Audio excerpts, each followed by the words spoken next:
1993 চনত প্ৰতিষ্ঠা হোৱা ঠিকনাবিহীন গীতাশ্ৰী মিউজিক একাডেমীয়ে স্থায়ী ঠিকনা পালে।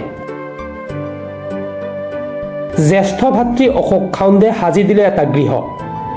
13/3/2026 তাৰিখে প্ৰতিষ্ঠা কৰিলে স্থায়ী স্থানত স্থাপন কৰিলে গীতাশ্ৰী মিউজিক একাডেমীখন।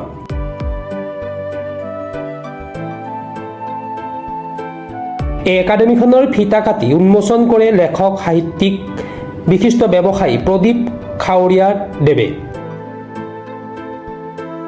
এই একাডেমীখনত গীতাশ্ৰী খাউণ্ডৰ মাতৃ ললিতা খাউণ্ডৰ নামত উৎসৰ্গিত কৰে। এই অনুষ্ঠানত বিশিষ্ট লেখিকা বীণা ঠাকুৰ বেজবৰুৱাই প্ৰয়াত ললিত খাউণ্ড, সুধাকণ্ঠ ভূপেন হাজৰিকা আৰু হিয়াৰামঠু জুবিন গাৰ্গৰ প্ৰতিচ্ছবিত বন্তি প্ৰজ্বলন কৰে।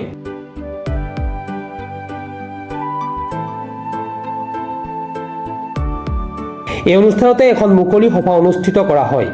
এই সভাৰ সভাপতিত্ব কৰে দেৰগাঁও কমল দুৱাৰা মহাবিদ্যালয়ৰ প্ৰাক্তন অধ্যক্ষ পৰাই ঠাকুৰীয়া ডাঙৰীয়াই। মুখ্য অতিথি হিচাপে উপস্থিত থাকে এম মিউজিক ৰত্ন ভাস্কৰ যোৰহাট শ্ৰীমন্ত শংকৰদেৱ সংগীত মহাবিদ্যালয়ৰ অধ্যক্ষ ডাঃ প্ৰদীপ কুমাৰ ব্ৰহ্ম। বিশিষ্ট অতিথি হিচাপে উপস্থিত থাকে নুমলীগড়ৰ শিক্ষাবিদ অনুপ তামুলীদেৱ। এই অনুষ্ঠানত বিভিন্ন শুভাকাংক্ষীয়ে মত বিনিময় কৰে। অনুষ্ঠানৰ আঁত ধৰে বিশিষ্ট লেখিকা কল্পনা দত্তা বৰাই। এই অনুষ্ঠানত পৰিয়ালৰ লগতে বহুতো গুণমুগ্ধ উপস্থিত থাকে। তেওঁ ঠিকনা পোৱাত মই তেওঁ যিমানখিনি ভাল পাইছোঁ তাত মই বহুতখিনি ভাল পাইছোঁ। যিহেতু মোৰ এটা বিশ্বাস আছিলে যে গীতাশ্ৰী একাডেমী মই যোৱাৰ পিছত যে একাডেমীটো কোনে চলাব, সেইকাৰণে তেওঁকে মই ফিট দি ভাবিলোঁ। তেওঁ যে এই অনুষ্ঠানটো চলাব পাৰিব, এতিয়া মোৰ বিশ্বাস এটা হৈ গ'ল। আৰু এতিয়া আহি এতিয়া আজি যিটো পৰ্যায় পাইছে, তেওঁ নিজস্ব গৃহ হ'ল, যেই নহওক ৰাইজৰ বহুত সহানুভূতি আছে, ৰাইজে মৰম কৰে। সেইকাৰণে অনুষ্ঠানটো আগলৈ জীয়াই থাকিব আশাবাদী। আচলতে মোৰো এটা সপোন আছিলে নিজৰ এটা স্থায়ী গৃহ হোৱা। অতদিনে মই নিজৰ স্কুলখন আচলতে ভাড়াঘৰতে আছিলোঁ। দাদাক যিহেতু জাতীয় বিদ্যালয়তে মই বহুত বছৰ 18 বছৰ মই জাতীয় বিদ্যালয়তে চলি আছিলে, যিহেতু মই জাতীয় বিদ্যালয়ৰ শিক্ষয়িত্ৰীও। আৰু সেই কথাত আটাইতকৈ কৃতজ্ঞতা জ্ঞাপন কৰিব লাগিব আমাৰ প্ৰশান্ত বৰঠাকুৰ দেৰগাঁও জাতীয় বিদ্যালয়ৰ প্ৰধান শিক্ষক। তেওঁ মোক সেই সুবিধাকণ দিলে মোৰ স্কুলখন চলাই যাবৰ কাৰণে। অতদিন মই তাতেই আছিলোঁ আৰু পুনৰ জাতীয় বিদ্যালয়খন নতুন গৃহলৈ স্থানান্তৰিত হোৱাৰ কাৰণে মোৰ স্কুলখন অকণমান চলাত অসুবিধা হ'ল। তেতিয়া দাদাই মোক সুধিছিলে যে স্কুলখন এতিয়া মই কি কৰিম, ভাঙি যাবলৈতো দিব নোৱাৰিম। তেতিয়া আমাৰ যিহেতু ঘৰতে নিজে ঘৰটো বনাই দিব খুজিলে আৰু সিয়ে মোক এই নতুন ঘৰটো সংগীত একাডেমীখন খুলি দিলে। আৰু মোৰ খালি এটাই সপোন আছিলে, যেতিয়াই মই নিজৰ স্কুলখন আজি বহুত বছৰ ধৰি আছিলে, আৰু সেই কথাটো আচলতে মই মাক কৈছিলোঁ, যিহেতু দেৰগাঁও সাহিত্য সভাৰ ভূমিদাতা মোৰ দেউতা যোগেন্দ্ৰ নাথ খাউণ্ড। আৰু সাহিত্য সভাৰ দেউতাই এটা চৰ্ততে দান দিছিলে নিজৰ দেউতাকৰ নাম ৰাখিবলৈ, সেইকাৰণে চন্দ্ৰনাথ খাউণ্ড ভৱন।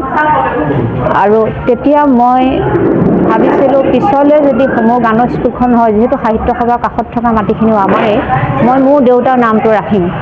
যিহেতু মোৰ মাতৃৰ বিয়োগ হ'ল আৰু সাহিত্য সভা নতুনকৈ নিৰ্মাণ হ'ল, তাত দেউতাৰ নাম সংযোজিত কৰা হ'ল, যিহেতু ভূমিদাতা যোগেন্দ্ৰ নাথ খাউণ্ড। সেইদিনাই মই এটা সপোন মনত পুহি ৰাখিছিলোঁ, যেতিয়াই মোৰ নিজৰ গানৰ স্কুলখন হ'ব, তেতিয়াই মোৰ মাৰ নামটো মই ৰাখিম। আৰু সেইটো আজি সেইকাৰণে মই আজি স্কুলখন মোৰ মাৰ নামত ললিতা খাউণ্ড ভৱন সেইটো উৎসৰ্গা কৰি মই স্কুলখন নামাকৰণ কৰিলোঁ। মোৰ অত্যন্ত মই সুখী, কাৰণ মই 1980 চনৰ পৰাই মোৰ গুৰু প্ৰদীপ ব্ৰহ্ম ছাৰ, মই তেতিয়াৰ পৰাই ব্ৰহ্ম ছাৰৰ লগত মোৰ গুৰু হৈ আছিলে। আৰু যিমান দিন শিকিছোঁ মোৰ গুৰু কেতিয়াও সলনি কৰা নাছিলোঁ। অতদিন আচলতে ব্ৰহ্ম ছাৰেই মোৰ গুৰু হৈ আছিলে। মাজত কিছু কথা কাৰণে ডাঃ উপেন কাকতি সৰণি সংগীত মহাবিদ্যালয়তে ছাৰ প্ৰধান আছিলে অধ্যক্ষ হৈ, তেতিয়াৰ পৰাই মই শিকিছিলোঁ।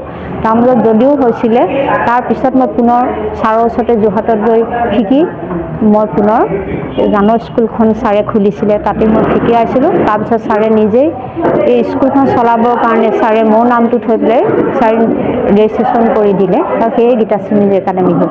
আচলতে মোৰ স্কুলখনৰ নাম গীতাশ্ৰী মিউজিক একাডেমী ৰখাটো। দেৰগাঁৱৰ পৰা সত্যজিৎ হাজৰিকা ৰিপৰ্ট, প্ৰাতঃ টাইম ডিজিটেল।